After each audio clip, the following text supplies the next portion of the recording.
5000 సంవత్సరాలు కూడా హిందూ అనే పదం మనకు కనపడుతుంది.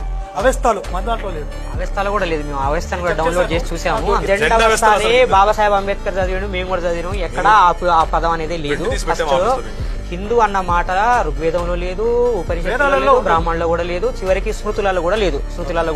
ఎక్కడి నుంచి వచ్చిందండి ఇది? ఎక్కడి నుంచి వచ్చింది అనేది బాబాసాహెబ్ అంబేద్కర్ నా రిఫరెన్స్. నేనేమంటున్నా అంటే మహమ్మదీయులు వచ్చిన తర్వాతనే వచ్చింది అనేది బాబాసాహెబ్ అంబేద్కర్ చెప్పారు. పదం హిందూ అనేది అది పర్షియన్ లాంగ్వేజ్ నుంచి వచ్చిందని. వీళ్ళేమంటారు, సింధు అన్న పదాన్ని వాళ్ళు పర్షియన్లు పలకలేక సకారాన్ని హకారంగా పలికి సింధుని హిందూగా అన్నారు అనేది వీళ్ళ వాదన. ఓకే, ఒకవేళ సింధుని హిందువుగా అన్నా అది ప్రాదేశిక పరిభాషే తప్ప మతానికి సంబంధించిన పరిభాష కాదు. దాన్ని ఇప్పుడే వీళ్ళు మతంగా మార్చేసారు. అందుకని హిందూ అన్న మాటకి హీనమైన అర్థం ఉన్నది కాబట్టి నేను ఒప్పుకోను అని సత్యార్థ ప్రకాశికలో ఆయన రాశారు.